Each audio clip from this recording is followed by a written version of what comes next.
জমজম কূপ হলো মক্কায় মসজিদুল হারামের অভ্যন্তরে অবস্থিত একটি কূপ। এটি কাবা থেকে ২০ মিটার পূর্বে অবস্থিত। ইসলামী বর্ণনা অনুযায়ী হযরত ইব্রাহিম আলাইহিসসালাম তার স্ত্রী হাজেরা ও শিশুপুত্র ইসমাইলকে মরুভূমিতে রেখে আসার পর ইসমাইলের পায়ের আঘাতে এর সৃষ্টি হয়। মসজিদুল হারামে আগত মানুষেরা এখান থেকে পানি পান করে। ৫,০০০ বছর ধরে এখান থেকে একটানা পানি পাওয়া যাচ্ছে। এ কারণে জমজমের কূপকে বিশ্বের প্রাচীনতম সক্রিয় কূপ বলে ধারণা করা হয়। উৎপত্তি। ইসলামের ইতিহাসে জমজম কূপের উৎপত্তি নিয়ে বর্ণনা এসেছে হযরত ইব্রাহিম আলাইহিসসালাম তার দ্বিতীয় স্ত্রী হাজেরা ও শিশুপুত্র ইসমাইলকে আল্লাহর আদেশে মক্কার বিরান মরুভূমিতে রেখে আসেন। তার রেখে যাওয়া খাদ্য পানীয় শেষ হয়ে গেলে হাজেরা পানির সন্ধানে পার্শ্ববর্তী সাফা ও মারওয়া পাহাড়দ্বয়ের মাঝে ৭ বার ছোটাছুটি করেছিলেন। এ সময় ইসমাইলের পায়ের আঘাতে ভূমি থেকে পানি বের হয়ে আসে। অন্য একটি হাদিসে এসেছে আল্লাহ জিব্রাইলকে সেখানে প্রেরণ করেন। জিব্রাইলের পায়ের আঘাতে মাটি ফেটে পানির ধারা বেরিয়ে আসে। ফিরে এসে এই দৃশ্য দেখে হাজেরা পাথর দিয়ে পানির ধারা আবদ্ধ করলে তা কূপের রূপ নেয়। এ সময় হাজেরা উদ্গত পানির ধারাকে জমজম তথা থামো বলায় এর নাম জমজম হয়েছে।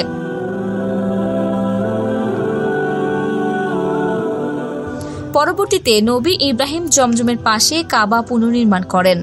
পূর্বে আদম আলাইহিস সালামের সময় এটি নির্মিত হলেও পরবর্তীকালে বিনষ্ট হয়ে গিয়েছিল। জমজম কূপ বেশ কয়েকবার সংস্কার করা হয়। প্রথম থেকে একটি বালি ও পাথর দিয়ে ঘেরা অবস্থায় ছিল।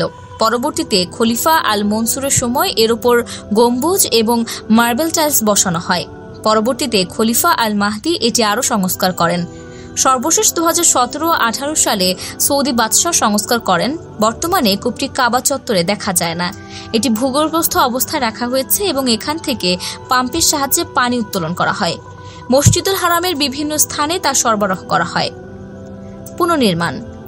বাদশাহ আব্দুল আজিজ ইবনে সৌদ জমজমের পূর্ব ও দক্ষিণে পানি পান করানোর জন্য ২টি স্থান নির্মাণ করেন।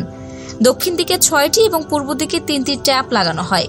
বর্তমানে কাবা ঘরের ২০ মিটার দূরে অবস্থিত এই কূপটি থেকে পাম্পের সাহায্যে প্রতিদিন ২০ লক্ষাধিক ব্যারেল পানি উত্তোলিত হয়।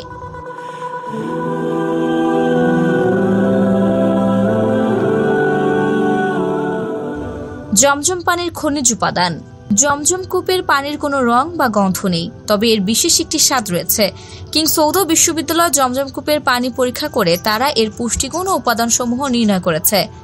জমজম কূপের পানির উপাদানসমূহ হল sodium ১৩৩ milligram, calcium ৯৬ milligram, magnesium ৩৮.৮৮ milligram, potassium ৪৩.৩ milligram, bicarbonate ১৯৫.৪ milligram, chloride ১৬৩.৩ milligram, fluoride ০.৭২ milligram, nitrate ১২৪.৮ milligram, sulphate ১২৪.০ milligram.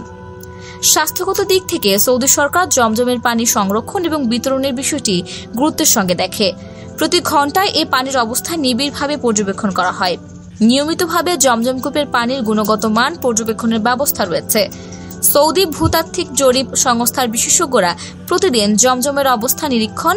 বিশ্ব স্বাস্থ্য সংস্থার মতে স্বাভাবিক পানিতে আর্সেনিকের গ্রহণযোগ্য মাত্রা প্রতি লিটারে ১০ মাইক্রোগ্রাম। যদি পানিতে এই মাত্রা বৃদ্ধি পায় তাহলে সেই পানি কিডনি ও লিভারের জন্য ক্ষতিকারক এবং ক্যান্সারের কারণ হতে পারে। জমজমের পানিতে আর্সেনিকের মাত্রা বিশ্ব স্বাস্থ্য সংস্থার অনুমোদিত মাত্রার চেয়ে অনেক কম। প্রতিদিন ট্যাঙ্কারে করে অন্তত ১২০ টন জমজমের পানি মদিনার মসজিদে নববীতে নিয়ে যাওয়া হয়। পরিবহনের সময় সেই পানি যাতে কোনোভাবে দূষিত না হয় সেদিকেও বিশেষ দৃষ্টি দেওয়া হয়ে থাকে। ফরাসি পরীক্ষাগারে জমজমের পানির উপর পরিচালিত পরীক্ষায় দেখা গেছে যে মূল উৎস থেকে নেওয়া নমুনাসমূহে পরিচালিত বৈজ্ঞানিক পরীক্ষায় প্রমাণিত হয়েছে যে জমজম পানি পান করার জন্য ভালো। রাষ্ট্রীয়ভাবে জমজম পানি রপ্তানি করা হয় না। সৌদি সরকার জমজমের পানির অবৈধ বিক্রয় নিষিদ্ধ করেছে।